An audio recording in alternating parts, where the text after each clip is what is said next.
စိတ်ချမ်းသာခြင်းတာပေါ့စိတ်အေးချမ်းခြင်းတာပေါ့ဒါနဲ့ပတ်သက်ပြီးတော့ဒီဘဝမှာလည်းစိတ်အေးချမ်းမယ်စိတ်ချမ်းသာမယ်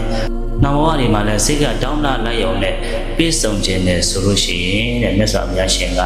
နံပါတ်1အနေနဲ့မကောင်းတဲ့သူတွေနဲ့ကြုံလာသည်ဖြစ်စေကောင်းတဲ့ຢာတွေနဲ့ကြုံလာသည်ဖြစ်စေဘယ်လိုအခြေအနေမျိုးမှမဆိုစိတ်ကောင်းကောင်းထားပါ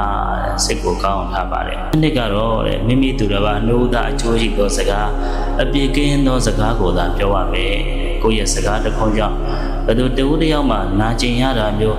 ဒုက္ခရောက်သွားစေတာမျိုးကိုမဖြစ်စေနဲ့တဲ့အပြည့်ကင်းသောစကားကိုသာပြောပါ။ကိုတိလက်ရောက်သူတစ်ပါးတွေကိုမလုံးနဲ့တဲ့အကယ်၍ကိုကစီးစိမ်ချမ်းသာကြွယ်ဝတယ်ဆိုရင်လည်းအများကျိုးကိုတည်ဖို့အတွက်စိတ်ဝင်စားနဲ့တွင်တွင်ကြဲကြဲလှုပ်ဆောင်ပါတဲ့မာနတစ်ထောင်ထောင်နဲ့မနေနဲ့ဒေါသတွေထွက်ပြီးမနေနဲ့နုညံ့သိမ်မွေ့စွာနေပါနောက်ပြီးတော့အများကျိုးကိုတည်ဖို့တဲ့အခါမှာလည်းပဲကိုယ့်အကျိုးတစ်ခုတည်းမကြည့်ပဲနဲ့မျှဝေလိုတဲ့စိတ်ကိုထားပါတဲ့ဒီလိုလေ့ကျင့်ကောင်းလေးတွေဒီလိုစိတ်ကောင်းစေတနာကောင်းလေးတွေကိုကိုယ့်ရဲ့စိတ်တန်တန်မှာအမြဲတမ်းရှိနေအောင်လေ့လာစေဖို့ကြိုးစားအားထုတ်ပါတဲ့စိတ်ကောင်းစေတနာကောင်းလေးတွေကိုယ်တန်တန်မှာရှိပြီဆိုလို့ရှိရင်အဲ့ဒီပုဂ္ဂိုလ်ဟာဒီဘဝမှာလည်းပဲကောင်းကျိုးချမ်းသာအနန္တတွေနဲ့ပြည့်စုံပြီးတော့နောက်ဘဝတွေမှာလည်းပဲချမ်းသာဒုက္ခများစွာကိုရပြီးတော့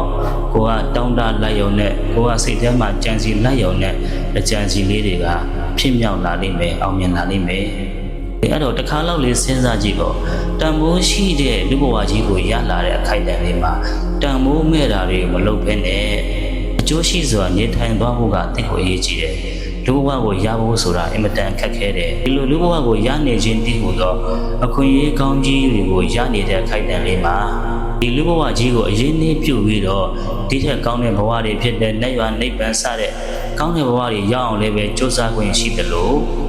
လောကုတ္တရာနယ်ပယ်မှာလည်းပဲစ조사အားထုတ်မှုတွေလုပ်မယ်လုံလဝရိယတွေနဲ့စ조사အားထုတ်ပြီးတော့မတ်ဖို့နိဗ္ဗာန်ကိုရောက်အောင်လည်းပဲဒီလူဘဝကြီးကပေးစွမ်းနိုင်ပါတယ်ဒါကြောင့်အသက်ရှင်ခွင့်ရနေတဲ့ခိုက်တန်လေးမှာစိတ်ချမ်းသာအောင်လေမိမိသူတစ်ပါးနှုတ်သားအကျိုးရှိသောစကားတွေကိုပြောစိတ်ကောင်းစေတနာကောင်းလေးထားပြီးတော့တရားသိလေးနဲ့နေမယ်ဆိုရင်ကုသိုလ်ကောင်းမှုတွေကိုအမြဲတမ်းတိုးပွားအောင်ကြိုးစားအားထုတ်နေမယ်ဆိုရင်ကိုရထားတဲ့ဘဝကြီးကအရာကောင်းသောလူဘဝအရာတော်သောလူဘဝတန်မိုးရှိသောလူဘဝလို့ခေါ်ဆိုတိုင်းမှာဖြစ်ပါတယ်